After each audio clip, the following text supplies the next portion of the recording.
Assalamualaikum warahmatullahi wabarakatuh.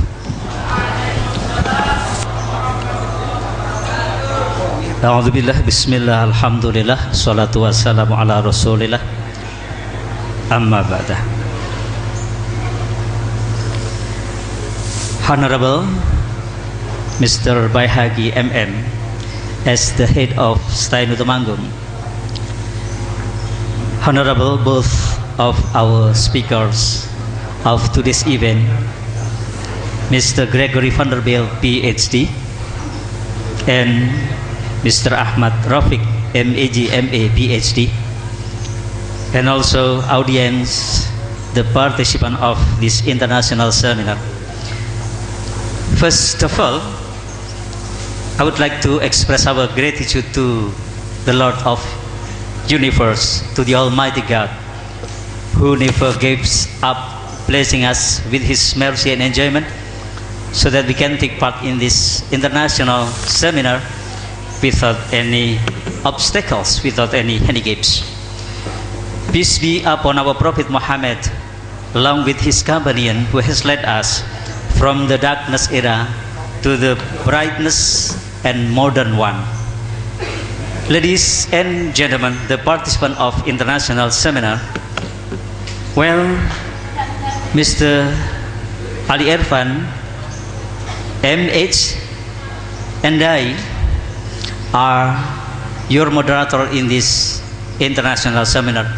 We will be moderating this international seminar more than 1.5 hours. Ladies and gentlemen, first I would like to say good afternoon for everybody. Welcome to this international seminar, and thanks so much for your attendance in this international seminar.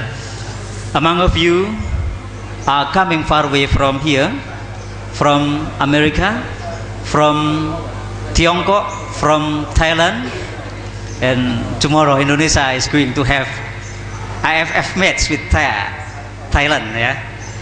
Okay, and also from special guests. Ladies and gentlemen, this seminar is organized by STAINU Temanggung in cooperation with CRCS and Gajah Mada University, and also Sunan Kalijaga Islamic State University. Well, ladies and gentlemen, I would like to kindly appreciate you if you could switch off your mobile phone during the seminar or keep it silent. Well, ladies and gentlemen, we have 1.5 hours for this event, so we would like to divide into 3 parts. The first 30 minutes is for the first presentation from Mr. Gregory Vanderbilt, and the second 30 minutes is for our second speaker, Mr. Ahmad Rafiq, and the last 30 minutes is for asking and answering questions. Well, ladies and gentlemen, as we know that the topic of today's event is the phenomenon of religious society in Indonesia, a global perspective. Well, let me introduce our first speaker, Mr. Gregory Vanderbilt, PhD. He is Master of History. He is also interested in literary translation and all things religious. He is a lecturer from University of California. In the last 5 semesters, he is a visiting lecturer in Gajah Mada University. Well, ladies and gentlemen, Indonesia is an archipelago. Indonesia has many different tribes or ethnic groups. They have their own local language, they have their own culture, and even they have different religious tradition. They embrace in one of 5 different religions in Indonesia, because Indonesia has 5 formal religion. Well, ladies and gentlemen, how does the international society view the diversity of Indonesia? How does the global society see the diversity of Indonesia, about religion, about any other things?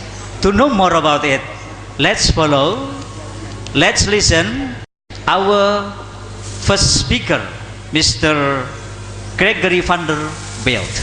Okay, the Honorable Mr. Gregory van der Bilt, the floor is yours. Yeah, okay. Yeah.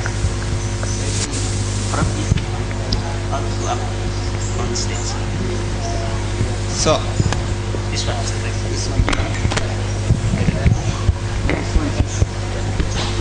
so, Assalamualaikum. Wow. Good afternoon. Sunun Sonten. I am very happy to be here with you.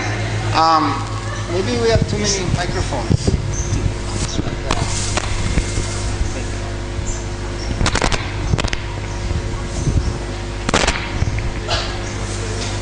I am very happy to be with you in Temanggung,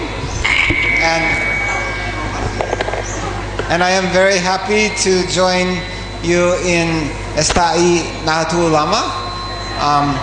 Since I came to Indonesia 3 years ago, I think I have learned very much from Nahdlatul Ulama, my friends who taught me, first of all, the wisdom of Gus Dur. Tuhan tidak harus dibela. So, and then they taught me the phrase Rahmat il Alamin, right? May our religion be a blessing for all mankind. And I pray that not only Islam, but also Christianity can be such a blessing. And I learned this phrase also from Unisnu Japara, and from the Ustad who come to Jogja to teach in the Pesantren Waria. So, this kind of Islam that for everybody is something we have to learn from. My name is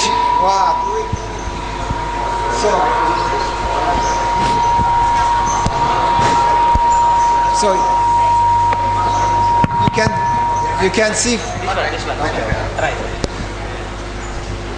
You can see that my name sounds like a Dutch name, but I am American, and in my country, as you know, we have had an election in the last month, and so in part to talk about religious and political phenomenon in comparative perspective, in part we must think at a global level.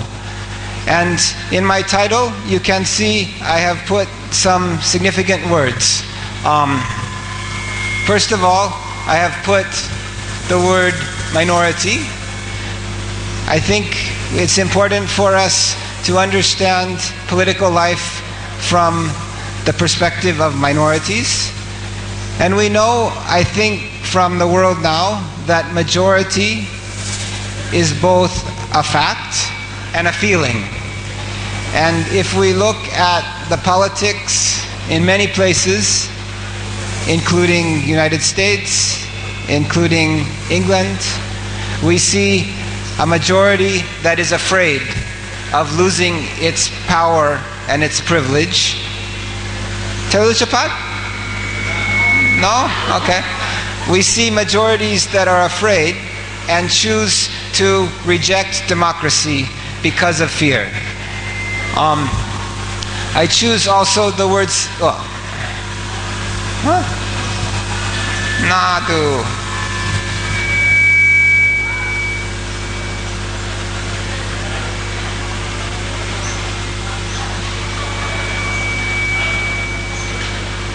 I choose also the word citizenship. I think today we have to think about citizenship in order to understand how to be in society. So these are my themes for this presentation about citizenship of minorities in global perspective.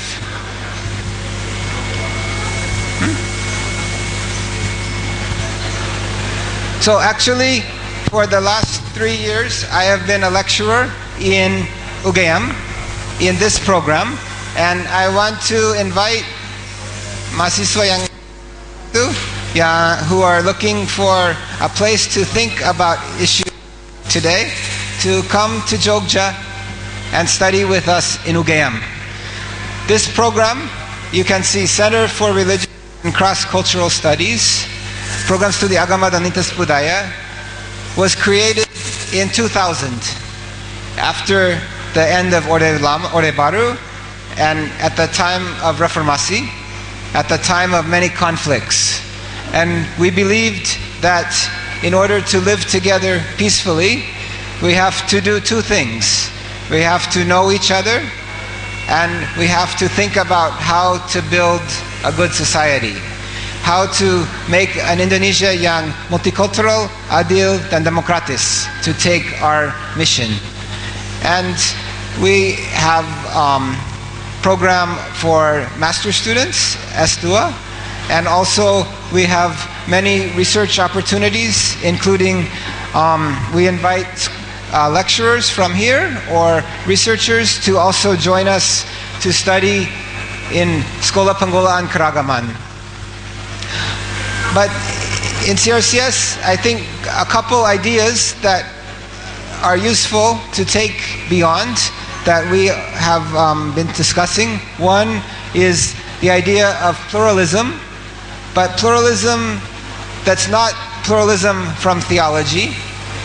Pluralism from theology we can leave for others, but pluralism means already we live in plural society. Already society is plural, but how do we live in that way? How do we live? In English we can say civic pluralism, pluralism of citizens. And in this, how do we express our identity in public, and how do we allow others to do so? How can the society be a safe place for everybody to live as democratic citizens? And such pluralism requires that we recognize each other, requires that society and the political system recognize all members. It requires that all members be represented, in... Okay. Let's try this one. Maybe better, yeah? That society, that members of society be represented in symbolically and actually, and that access to the system be redistributed, be made so that people can participate safely and securely. So we often say 3R, rekognisi, representasi, redistribusi. A second idea, so this program began from religious studies, not theology, and began from the idea of studying together. And one of my students taught me that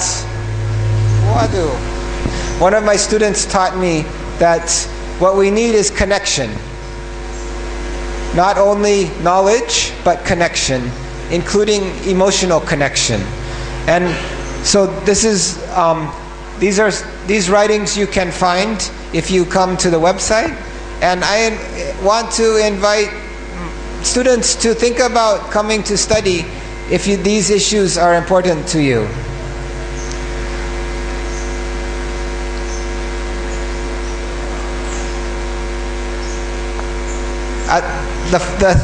Another word that I put in the title is public. Public is the space in which we interact. And this week in Jogja, we have been discussing the right to express political identity in public. And this, as you may know, the Christian University in Jogja was visited by FUI and told they may not show a picture of a woman wearing jilbab. Although this university is 7% Muslim, although Muslim students feel very safe in Ukadewe and participate in how this public is characterized as global, excellent character, humanistic, entrepreneur, professional. So if we are going to, these kind of struggles will happen in public, and we have to make the rules for them to be resolved. Not through violence, not through threats like was offered here, but through making space for all members of society. But the main example I want to give you today is, so I want to think about this kind of citizenship. Citizenship means several things. We use it in several ways. We use the word to mean the rights, duties, and responsibilities that come with being a member of a nation. So in Indonesia, citizenship comes through your parents. In my country, it comes through where you were born. We sometimes say jus sanguinis, the law of blood, and jus soli, although one can change their citizenship. And the other day, I was in Potong Rambut, and the tukang cukur asked me, "Pak," so usually he says, "You sudah berkeluarga?" Belum. Always same question. But in Potong Rambut, sudah menerimakan kewarganegaraan Indonesia belum? And I stay in Indonesia only 3 years, and already tukang cukur offer me Indonesian citizenship. So I know this is not the law, but I think Indonesia has a kind of generosity that, for example, Japan, where I lived for many years, does not. So I was very impressed by tukang cukur who offered me kewargaan Indonesia. But citizenship is not only rights and responsibilities and the color of your passport, and it is not only that the way you use those rights and responsibilities, what we might call habitus. It is also what some scholars call acts through which people constitute themselves as political subjects. This is a quote from a Turkish scholar named Engin Isin, who says that citizenship is the actions through which we become political subjects. And this is something we can look at comparatively around the world. How do people become political subjects? How do they enter into this civic arena as actors? And if we speak of actions and actors, another way is to say performance. How do we perform citizenship? And I think we can see, so my first point will be to look at how do people act as citizens. And I think we can see this in many places, including in Monas last week, 2 weeks ago. But I am particularly interested in how minorities become citizens through actions. And if there is time, I also want to suggest that we think about theology of citizenship. So much of the ideas about public sphere, about citizenship, about participation in politics have had a kind of secularization assumption.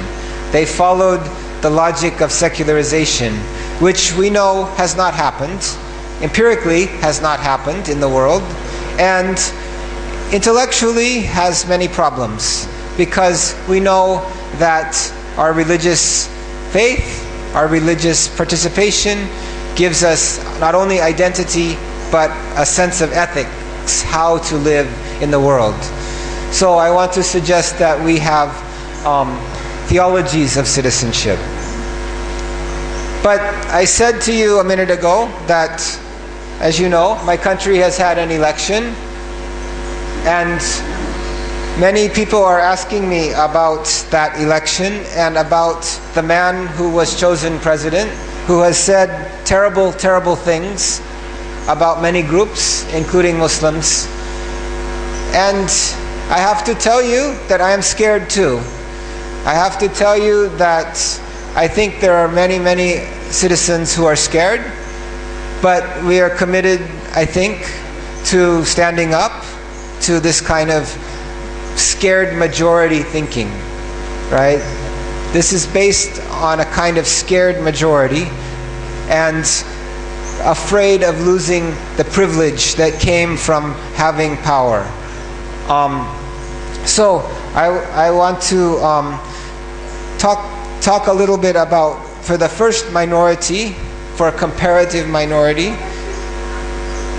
about Muslim minorities in Indonesia, in Japan, in the United States. And Mas Rofik can also, from many years of experience, fill in what I have not said. But I think it's important that we think about what it means to be a majority and what it means to be in a minority. Of course, there have been Muslims in America since the very beginning. We know that Muslims came as slaves from Africa as early as 400 years ago. We know that immigrants from many places, from the Middle East, from Europe, more recently from Asia, Southeast Asia, East Asia, Southeast Asia, have brought larger and larger populations. We know that people have converted for various reasons. African Americans have converted because of the blessing of all mankind. We know that people convert because of faith, because of marriage, and then new generations are born. So if we look at the numbers, currently Muslims comprise about 1% of American population. This means about 3.5 million people. That's a lot of people. And that in the coming years, the number is expected to increase to at least 2%. So people become more and more visible in public. And in recent weeks, for example, one example of visibility, the first athlete to compete in the Olympics wearing jilbab was this year in Rio. And I think becoming public is part of how a minority acts citizenship, and that will be one of my points.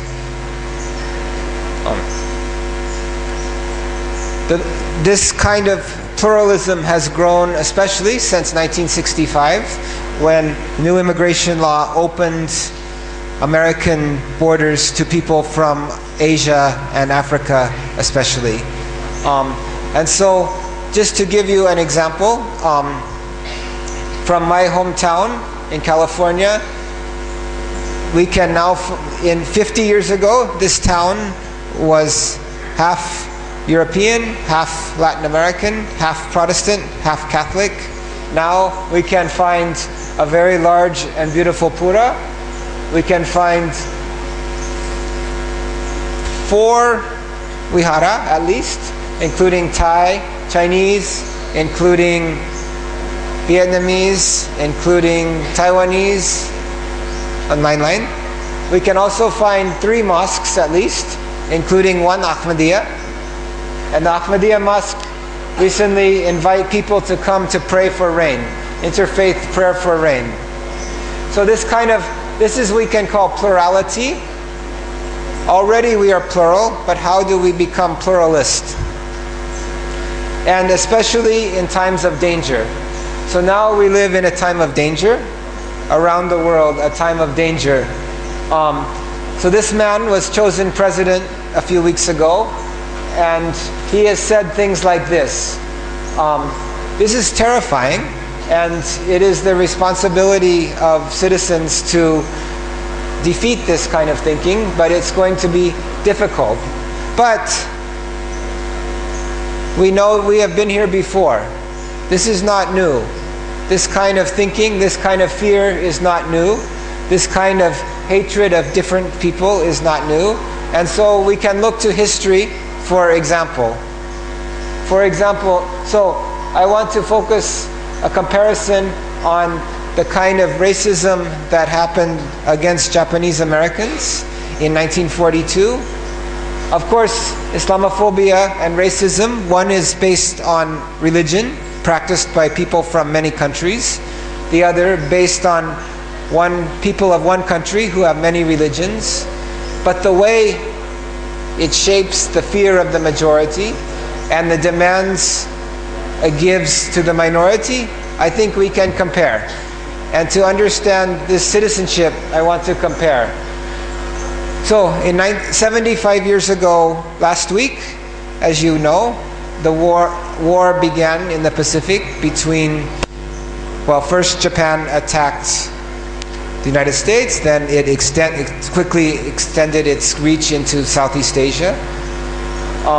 And for the Japanese immigrants who had been living in America for more than 70 years, who had already had a second generation, who were born citizens, this became terrifying. And the citizenship became fragile. Citizenship, the majority was willing to break the citizenship of the minority. Granted, there had been distrust for a long time. There had been otherness and acceptance going back and forth. But when the global politics pushed, for many people were willing to accept the removal of citizenship of one group of people. And we're afraid now that this can happen again, but we have to look to history to see how we prevent it. And this is not only one story for America. This is, if we make the comparisons, we can see this applies in specific ways around the world. So,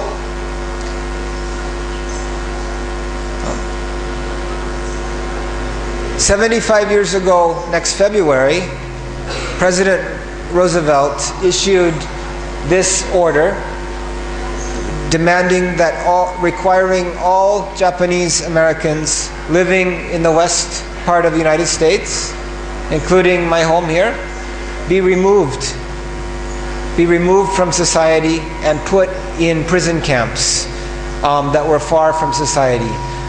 Although there was no evidence that they were any kind of danger, and still is no evidence, the majority's fear allowed this to happen. And 110,000 people, children, adults, old people, 2/3 of them with kawarganagaraan, were taken away to remote places where they stayed for 4 or 5 years. One of these places is, you can see the kind of place, and you can see the kind of people who were there. Women who play baseball, children who want to be free to live the normal life.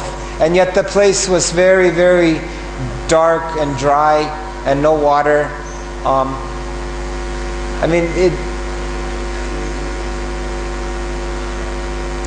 At the end of the war, they came back to society, although most had lost their property. At the end, and they tried to re-establish themselves within society and to reclaim citizenship.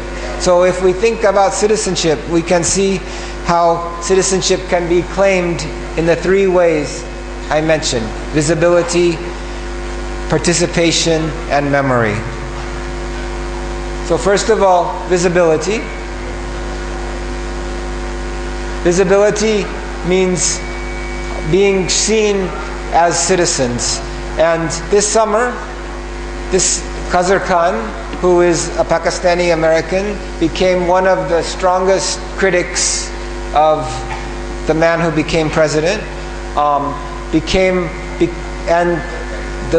was able to speak to him most clearly. Here he's holding the Constitution because he lost his son. He and his wife lost their son in the war in Iraq, 12 years. So they became part of this category of Gold Star families. Families who lost their sons in the war, in wars.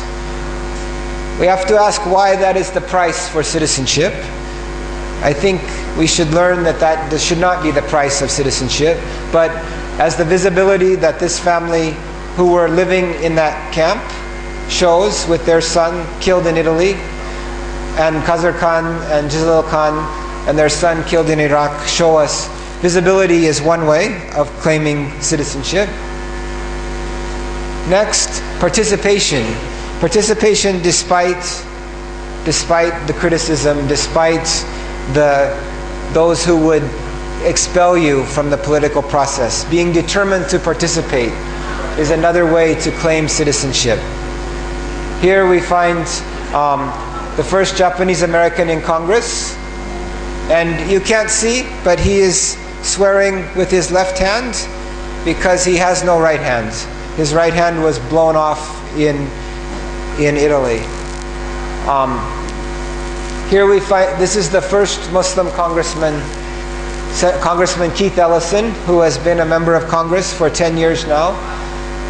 He takes the oath using Al-Quran, which belonged to Thomas Jefferson.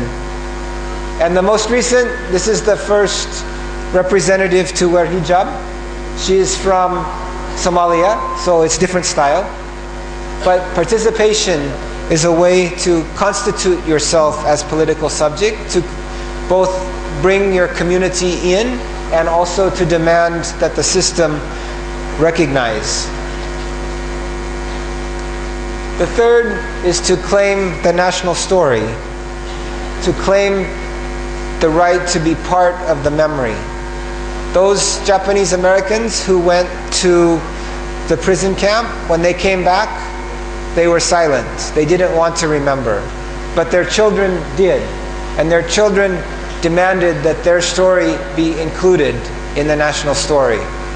Through demonstrations, through pilgrimage, through visiting the site of the prison year after year, and through lobbying as a citizens movement, they successfully demanded that the government apologize. When a government apologizes to a minority group for a mistreatment, this is how democracies grow. So I gave you the example of what is happening in Jogja, but we also have the example last week of Bandung. It's very interesting that an apology can happen. So in 1988, President Reagan signed this apology to all Japanese Americans for what had happened in the war. This example of memory is very important for us now, even more so. Also, the place where they became prisoners is now a museum where we can visit and see what happened and see the cruelty of it. Now, I think Muslims are also claiming a place in the national story more strongly than ever. This year, Muhammad Ali died. Muhammad Ali, yeah? The great boxer, but also maybe often said the greatest athlete ever in American history. But also, he was one who refused to fight in Vietnam. And he suffered the consequences. But so although the Gold Star families were remembered for losing their sons, we also celebrated someone who was brave enough to say no. So as the current political situation, these words are reappearing, but this example of visibility, of participation, and of memory is also strong. So the strongest hope we can have, and this is also true for Indonesian Pancasila, for Indonesian Bhinneka Tunggal Ika, is to have a history that recognizes that a good society is based on where there is place for everybody. So I think this is my main hope for the future of America in these coming moments of danger. How much time? 5 minutes more. Okay. I must just make one more quick comment. I said that what we need also is theology of citizenship. If citizenship, so if we need to look into our religious traditions and find that they teach us to be good neighbors. They teach us to love God and love neighbor. And in that is citizenship.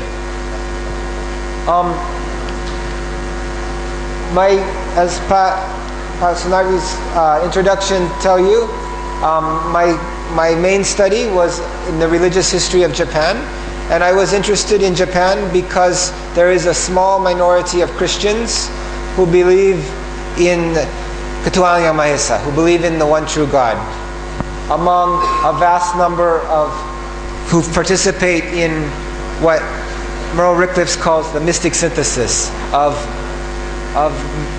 many kinds of jin and jiwa and such.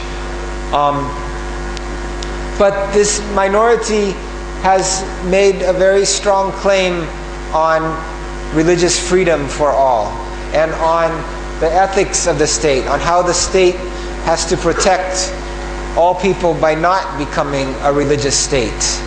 A religious state, by definition, excludes diversity. And so we need a theology of citizenship can help us not only to defend against the fear of the majority, but also to protect all neighbors. And I was asked to if we think about where in our scriptures we learn about how to live together with people who are different.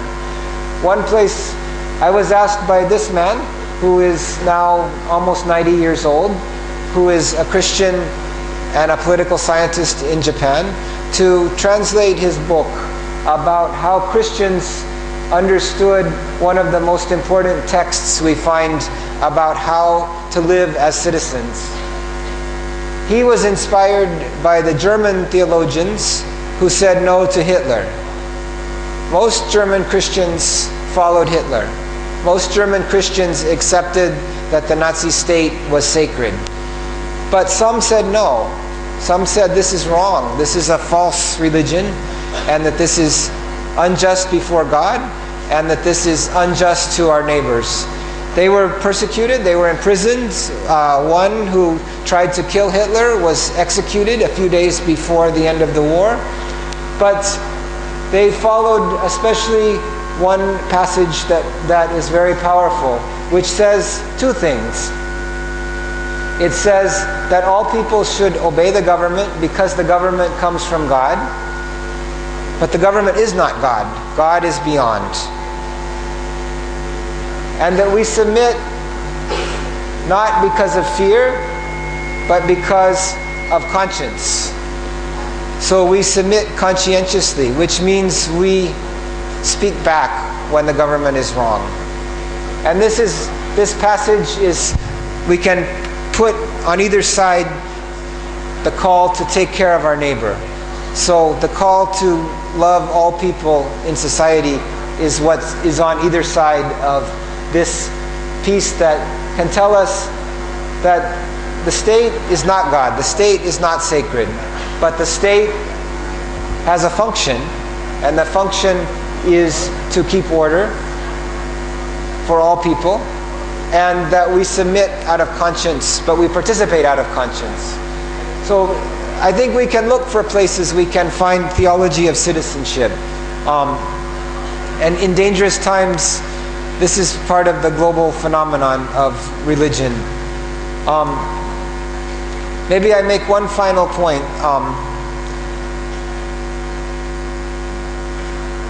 The reason I offer you a comparative study is because I think around the world we see that a majority that is afraid is willing to break citizenship of other people. And so how do we go against that? This is a map of the election last month. If we compare the vote of the majority versus the vote of young people, we can see that if young people voted, the election would have ended differently. They would have chosen the candidate of inclusion versus the candidate of exclusion? I mean, there are many other reasons, but I think this map shows that young people wanted the candidate of inclusion. So how do we make a society that speaks for inclusion? And if young people, that's you, and from your experiences, maybe also of connecting to people who are different, if you can act on that, there is still some hope for solidarity and conscience. So these are some challenges that I think we can see as we look at the phenomenon of religious society in many places. Society in which religion is both identity but also ethics of citizenship. And that's I think the strongest point we can make. So that's my